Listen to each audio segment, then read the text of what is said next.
Alright, so, not gonna lie, my grandma started boiling the chicken before I got up because this is a long process. So in here we have chicken legs and some nor caldo de pollo, which is just chicken bouillon, for added salt and chicken flavor. This is just gonna boil, not too much, so that you can easily shred the chicken. And then we're gonna use this chicken water for the rice in a little bit. So stay tuned. So, we're taking the chicken off of the chicken legs. We're shredding it. And then we're also gonna use the water that we boiled the chicken legs in for the rice. And Chiquito gets some chicken leg. A ver, se corta la cebolla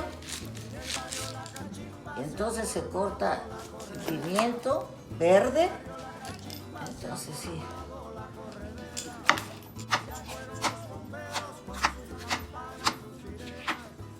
Cortando cebolla, cortamos un bell pepper.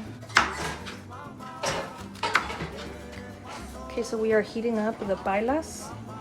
Pailas, what we call our pots in Panama. They are cast aluminum. My grandma wants you to know that they're made in China, but purchased in Panama. Usually we would have one really big one. She doesn't have it right now. So we're just gonna do it in two smaller containers, and that way it'll be easier if you're making something of this size. If you don't have a big pot, you can use a smaller pot. Okay, so we're using avocado oil, heating up a bunch of oil. Usually we use olive oil, but my grandma has avocado oil right now, and that works great. Vamos agregando la cebolla. Adding in the onion, about half and half, maybe a little bit more in the bigger pot. And then we add some garlic. And this is called sofrito. Yeah. Sofrito is just a mix of onion, bell pepper, and garlic that is the base for most Latin American cooking. Okay, so we're adding cumin. That, as you see, like that much cumin is in a repurposed honey bottle because we reuse in this home. And then some Greek oregano. It has to be Greek, is what she said. It has to be Greek. Pero enséñame cuánto. Así nomás. Yeah, okay. We're stirring, we're sauteing. Turmeric. ¿Qué? Turmeric. Turmeric. All right, we have turmeric. Maybe like a teaspoon of turmeric. And that's just getting nice and sauteed up with the Greek oregano and the cumin, and then garlic, onion, and green bell pepper. We're adding the chicken stock, half of the chicken stock. Más. Ya, aguántala ahí. Alright, so... Yo la hago al ojo, pero como voy a hacer 2 ollas. Very loose measuring of the rice here. According to her, 2 About 2 cups ish. Aumentarle agua porque tienes que ponerla más. So we're putting hot water. Más. Ya. Ahí, aguanta. Okay. So yeah, water you're just eyeballing. It's about maybe a ½ inch over the rice. Rule of thumb is like your thumb knuckle. Alright, so we're gonna add a bottle of capers and then some olives with pimento pepper. So you add everything, including the vinegar that it all comes in. That's the best part. Yeah. Sí. Love capers, we love them. Okay. Así. Un poquito más. So if you need salt, we don't use regular salt. Nope. We're gonna use the chicken bouillon.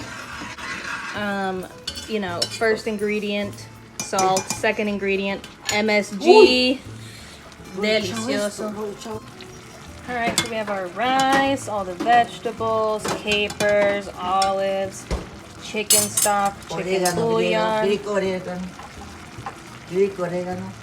Greek oregano, turmeric, cumin, laurel, and bay leaves. Once you have all of your ingredients and it's been boiling for a little bit, you're gonna cover it. And my grandma's exact instructions were until the rice is cooked. Which, for those who may not know, is when all of the water is evaporated and the rice is nice and moist.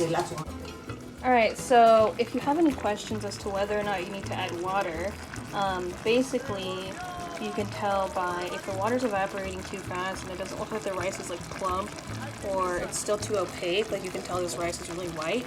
It's not cooked yet, so you just need to add a little more water. This one's looking pretty good. Yeah. So you add like, you know, a good handful of mixed vegetables. Yeah, that's it.